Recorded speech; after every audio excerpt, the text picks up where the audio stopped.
அவர் காடுவெட்டி குரு ஒரு எளிய தலைவர், எளிய மக்களுக்காக உழைத்த தலைவர். அவருடைய வரலாற்றை இவ்வளோ கலர்ஃபுல்லா சினிமா சமரசங்கள் அதிகமா வைத்து எடுக்கணுமா? யதார்த்தமா எடுத்திருக்கலாமே. ஆர்ட் ஃபில்ம் எடுத்தா நீங்க பார்த்துருவீங்களா? ஆர்ட் ஃபில்மை எடுத்து எவன் காசையாவது பிடுங்கி அவங்களுக்கு கோமணத்தோட சென்னையிலேருந்து அனுப்பணும். அதானே படைப்புங்கிறது. கலை சார்ந்தது, அலங்காரம் சார்ந்தது. அதை பார்த்து தினம் திரையை பார்த்து குரல் பதிவு செய்கிறவங்களே கதறி அழுவும் போது உங்களுக்கு நோக்கமும் இலக்கும் என்னவோ அது முக்கியமானது. கருத்தும் போய் சேரணும், காசு போட்டவங்களுக்கு பணமும் வரணும். யார் காசுலேயே நான் குளிக்கக்கூடாது. அதுதான் இது.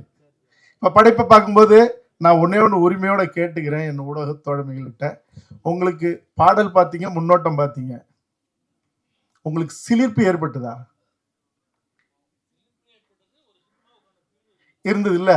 அப்போ அது முக்கியம் தானே.